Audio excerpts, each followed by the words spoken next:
एक मर्तबा अल्लाह के पैगंबर हज़रत मोहम्मद सल्लल्लाहु ताला अलैहि वसल्लम मस्जिद नबवी में तशरीफ़ फरमा थे और जैसे कि हज़रत बीबी फ़ातिमा रज़ी अल्लाह ताला अन्हा का घर मस्जिद नबवी के साथ में था। हज़रत बीबी फ़ातिमा के घर से नन्हे हज़रत हसन और हुसैन की रोती हुई आवाज़ मस्जिद नबवी के अंदर तक आ रही थी। आप सल्लल्लाहु ताला अलैहि वसल्लम ने जैसे ही हसन और हुसैन की रोने की आवाज़ सुनी तो आप सल्लल्लाहु ताला अलैहि वसल्लम की आंखें नम हो गई। आप बेचैन हो गए और हज़रत फ़ातिमा के घर की तरफ चल दिए। हज़रत बीबी फ़ातिमा रज़ी अल्लाह ताला अन्हा अपने घर में बैठी हुई है। आप सल्लल्लाहु ताला अलैहि वसल्लम ने दरवाजे पर खड़े होकर फरमाया, ऐ बेटी फ़ातिमा, मैं आपके घर के अंदर आना चाहता हूँ। तो अंदर से आवाज़ आई। उसके बाद पैगंबर हज़रत मोहम्मद मुस्तफ़ा सल्लल्लाहु ताला अलैहि वसल्लम ने अपनी चादर मुबारक घर के अंदर फेंक दी और फिर आप अंदर तशरीफ़ ले गए और पूछने लगे कि बेटी क्या बात है। तो हज़रत बीबी फ़ातिमा ने कहा, बाबा जान, घर में इतना बड़ा कपड़ा नहीं है कि मैं अपना पूरा बदन ढक सकूं, इसीलिए मैंने अपने बदन को आपके चादर से ढका है। उसके बाद हज़रत मोहम्मद सल्लल्लाहु ताला अलैहि वसल्लम ने अपनी प्यारी बेटी हज़रत फ़ातिमा के चेहरे की तरफ देखा तो आप बेचैन हो गए, क्योंकि हज़रत बीबी फ़ातिमा बीमारी की हालत में लग रही थी। उनका चेहरा जर्द और आंखों के नीचे गड्ढे साफ जाहिर हो रहे थे। उसके बाद हज़रत बीबी फ़ातिमा रज़ी अल्लाह ताला अन्हा ने फरमाया, ऐ मेरे बाबा जान, आज आप अपनी बेटी को माफ़ कर देना, क्योंकि आज आपकी बेटी आपके इस्तकबाल के लिए दरवाजे तक नहीं आ सकी। कई दिनों से लगातार भूखा रहने की वजह से आपकी बेटी का जिस्म इतना कमज़ोर हो चुका था कि अभी वो उठने के काबिल भी नहीं है। तो ये सुनकर पैगंबर हज़रत मोहम्मद सल्लल्लाहु ताला अलैहि वसल्लम की आंखों में आंसू आ गए। उसके बाद हज़रत बीबी फ़ातिमा ने फरमाया, बाबा जान, हुक्म फरमाइए। अल्लाह के रसूल सल्लल्लाहु ताला अलैहि वसल्लम ने फरमाया, ऐ फ़ातिमा, मैं मस्जिद में था और मस्जिद के अंदर बार बार हसन और हुसैन के रोने की आवाज़ आ रही थी। हसन और हुसैन की रोने की आवाज़ ने मुझे बेचैन कर दिया, इसीलिए मैं तुम्हारे घर आ पहुंचा। ऐ फ़ातिमा, नन्हे हसन और हुसैन क्यों रो रहे हैं? हज़रत फ़ातिमा ने फरमाया, बाबा जान, 2 दिनों से हसन और हुसैन ने कुछ भी नहीं खाया है। तो ये सुनकर पैगंबर हज़रत मोहम्मद सल्लल्लाहु ताला अलैहि वसल्लम ने फरमाया, ऐ फ़ातिमा, हुसैन बहुत छोटा है, ये तो अभी दूध पीता है, इसको आप दूध पिला दीजिए, ये खामोश हो जाएगा और हसन को मैं अपने कंधों पर सवार कर लेता हूँ, तो इससे ये भी आराम पाएगा। प्यारे दोस्तों, बात जब यहाँ तक आ पहुँची तो हज़रत बीबी फ़ातिमा रज़ी अल्लाह ताला अन्हा ज़ारो कतार रोने लगी। तो अल्लाह के रसूल सल्लल्लाहु ताला अलैहि वसल्लम ने फरमाया, ऐ फ़ातिमा, अब क्यों रो रही हो? तो हज़रत बीबी फ़ातिमा ने फरमाया, बाबा जान, मुसलसल फाकों की वजह से मेरा दूध भी खुश्क हो चुका है, मैं नन्हे हुसैन को अपना दूध भी कैसे पिलाऊं? बस जैसे ही अल्लाह के रसूल सल्लल्लाहु ताला अलैहि वसल्लम ने अपनी बेटी से ये सुना तो हुसैन को अपनी गोद में उठा लिया और अपनी मुबारक ज़बान को हुसैन को चुसाना शुरू कर दिया। जैसे ही इमाम हुसैन ने रसूलुल्लाह सल्लल्लाहु ताला अलैहि वसल्लम की ज़बान मुबारक को चूसना शुरू किया तो उनको आराम मिल गया। उसके बाद पैगंबर हज़रत मोहम्मद सल्लल्लाहु ताला अलैहि वसल्लम ने अपने नवासे हज़रत हसन को अपने कंधों पर उठाया और उनको अपने कंधों पर सवार कर लिया। कुछ ही देर में उन्होंने भी आराम पाया। इतने में भी मस्जिद नबवी से अजान की आवाज़ गूंजने लगी। फ़ातिमा ने अपना मुसल्ला बिछाया और नमाज के लिए खड़ी हो गई। इतने में आप सल्लल्लाहु ताला अलैहि वसल्लम ने देखा कि फ़ातिमा नमाज पढ़ते पढ़ते गिर गई है। तो आप सल्लल्लाहु ताला अलैहि वसल्लम दौड़ते हुए अपनी बेटी के पास पहुँचे और पूछने लगे कि बेटी क्या हुआ? तो ये सुनकर हज़रत बीबी फ़ातिमा रज़ी अल्लाह ताला अन्हा रोने लगी और कहने लगी, बाबा जान, आज आपकी बेटी का ये 4थे दिन का फाका है, यानी हज़रत बीबी फ़ातिमा 4 दिनों से भूखी है, कुछ भी नहीं खाया है। तो हज़रत बीबी फ़ातिमा ने फरमाया कि 4 दिन हो गए हैं, मैंने भी कुछ नहीं खाया है, यहाँ तक कि एक खजूर का दाना भी नहीं खाया है, इसीलिए कमज़ोरी की वजह से गिर गई हूँ।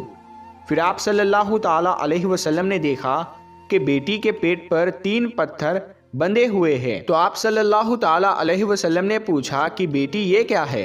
तो हज़रत बीबी फ़ातिमा रज़ी अल्लाह ताला अन्हा ने फरमाया, बाबा जान, आज आपकी बेटी का चौथे दिन का फाका है और हर दिन के एतबार से मैंने अपने पेट पर एक पत्थर बांधा है। पहले दिन जब मैं भूखी रही तो मैंने अपने पेट पर एक पत्थर बांध लिया, फिर दूसरे दिन दूसरा पत्थर बांध लिया और फिर तीसरे दिन का तीसरा पत्थर भी बांध लिया। या रसूलल्लाह सल्लल्लाहु ताला अलैहि वसल्लम, इस तरह से मैंने 3 दिन से 3 पत्थर अपने पेट पर बांध लिए हैं।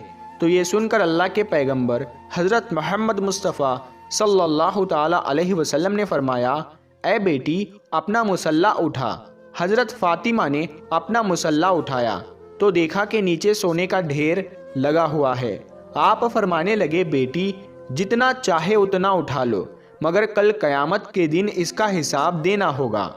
तो ये सुनकर हज़रत फ़ातिमा ने उस सोने के ढेर पर थूक कर अपना मुसल्ला रख दिया। ये देखकर अल्लाह के पैगंबर हज़रत मोहम्मद सल्लल्लाहु ताला अलैहि वसल्लम ने अपना मुबारक हाथ अपनी बेटी के सर पर रखा और फरमाने लगे, ए बेटी फ़ातिमा, तुम्हारा ये सब्र ता क़यामत तक याद रखा जाएगा। तुम्हारा शोहर अली इस्लाम की तबलीग के लिए अल्लाह पाक की किताब कुरान शरीफ को मुख्तलिफ इलाकों में पहुंचाने के लिए इधर से उधर घूम रहा है। उसके नतीजे में ख़ानदान नबी के चूल्हे ठंडे पड़ गए हैं।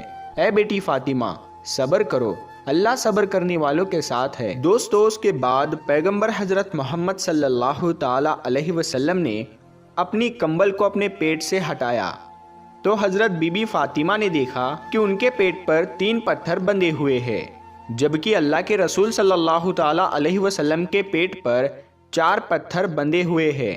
तो आप सल्लल्लाहु ताला अलैहि वसल्लम फरमाने लगे, ए बेटी फ़ातिमा, 3 दिन की तू भूखी है, मगर आज मेरा तो चौथे दिन का फाका है। आज मैं तो 4 दिन का भूखा हूँ। प्यारे दोस्तों, ज़रा सोचे, इनको क्या ज़रूरत थी 3-3, 4-4 दिनों तक भूखे रहने की। अगर आप चाहते तो दुनिया भर के ख़जाने आपको मिल जाते। अगर आप चाहते तो आप जन्नत से खाना भी मंगा लेते, लेकिन ऐसा करने की वजह ये थी, यानी अपने पेट पर पत्थर बांधने की वजह ये थी, भूखा रहने की वजह ये थी कि अपनी उम्मत के लोग अपनी गरीबी की वजह से अपनी आबरू का सौदा ना करे, अपने ईमान का सौदा ना करे। इस वजह से आपने 3-3, 4-4 दिन तक भूखा रहकर दुनिया वालों को दिखाया, पेट पर पत्थर बांधकर भी दुनिया को सिखाया। प्यारे दोस्तों, उसके बाद हज़रत मोहम्मद मुस्तफ़ा सल्लल्लाहु ताला अलैहि वसल्लम मस्जिद नबवी में तशरीफ़ ले गए और जाकर नीचे फ़र्श पर ही बैठ गए।